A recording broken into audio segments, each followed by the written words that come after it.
Good morning to everyone. Myself, I am Surya Narayana, working as an assistant professor in PBR BITS Kavali. Today, in this class, I am going to discuss about TIG welding. TIG means tungsten inert gas welding, or it is also known as gas tungsten arc welding. First of all, coming to working principle of TIG welding. TIG welding works on the same principle of arc welding. That means electrode and workpiece. The spark produces between electrode to the workpiece. In this, electrode acts as a cathode and workpiece as a anode. In a TIG welding process, a high intensive arc is produced between tungsten electrode and workpiece. In this, welding is mostly workpiece connected to the positive terminal and electrode is connected to negative terminal. I was already told you about that what is cathode and what is anode, and arc is produced between that. Next, coming to this arc produces heat energy which is further used to join metal plate by fusion welding. It is a fusion welding process. In this, the electrical energy which converts into heat energy, that energy is used to join the metals. A shielding gas which provides and protect the weld surface from oxidation in order to avoid corrosion, that is the oxidation process. Shielding gas is continuously supplied. Next, this is the figure for TIG welding or gas tungsten arc welding. In this figure, I am showing that the main three components or the main three parts of tungsten inert gas welding, that is nozzle, collect and electrode.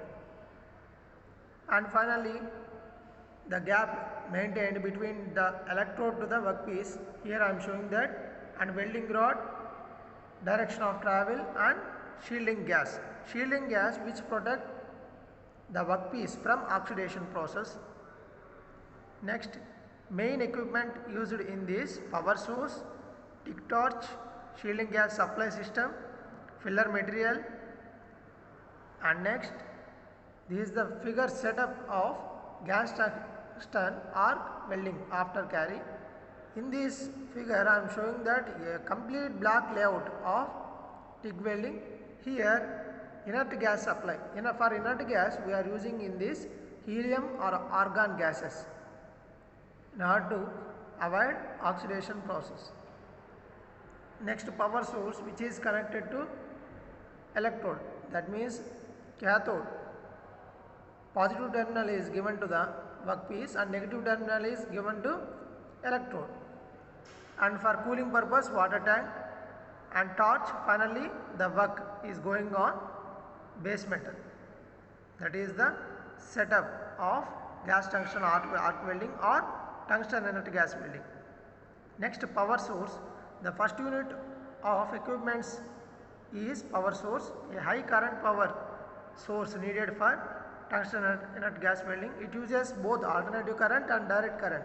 Mostly in case DC current is used for stainless steel, mild steel, copper, titanium, nickel alloy, etc. And AC current is preferable for aluminum alloys and magnesium. Power source consists of a transformer and a rectifier and its controls.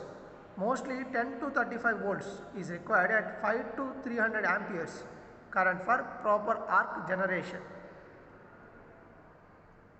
It is the requirement of AC and DC. Next, coming to torch. It is produced most important part of TIG welding. That means based on these torch we are joining the metals.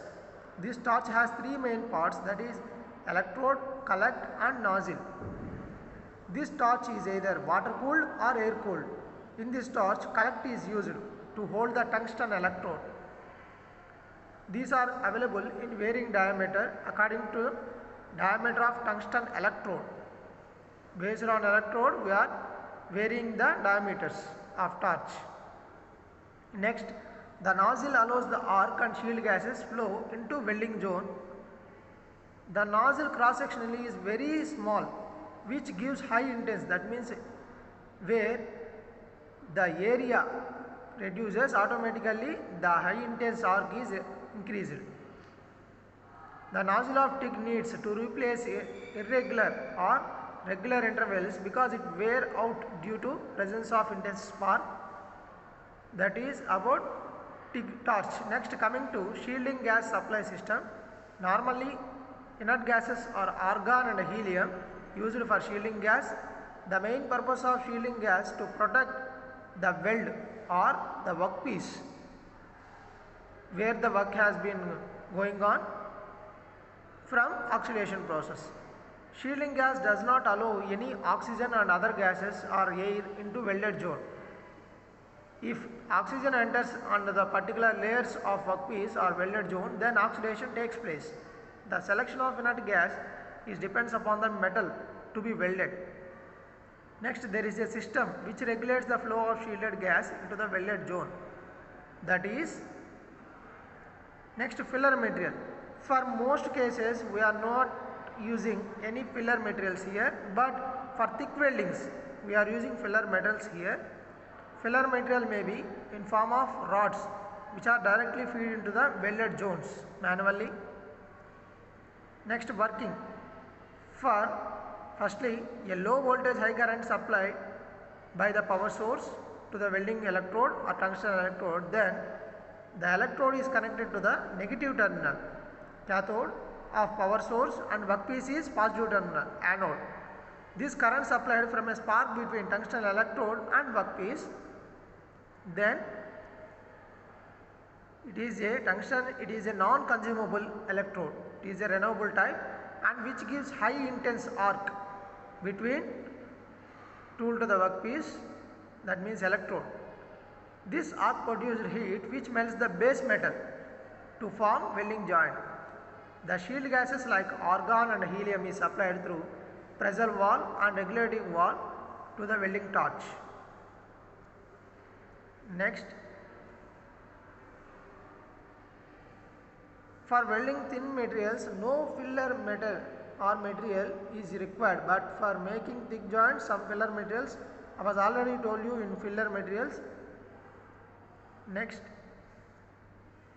applications.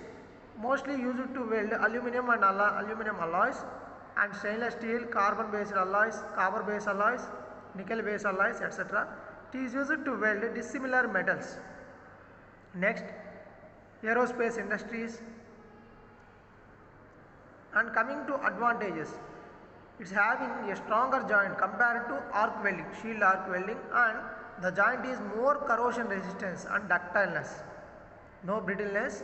Wide variety of joints design can form by using this. It does not require any flux and it can be easily automated. These are the advantages. And suitable for thin sheets, provide good surface finish due to non-consumable electrode. It is a flawless joint, more control on welding parameters. Here you can use both AC alternative current or direct current. Next, coming to what are the disadvantages of tungsten inert gas welding. Metal thickness to be welded is limited about 5 mm and require high skilled labor for maintaining the shield gases supply and cooling and nozzle intense arc between electrode, tungsten electrode to the workpiece. These are the skilled persons are required for these operations. Initial setup or cost is very high and slow welding process, but solidification is very good. Thank you students, thanks for watching.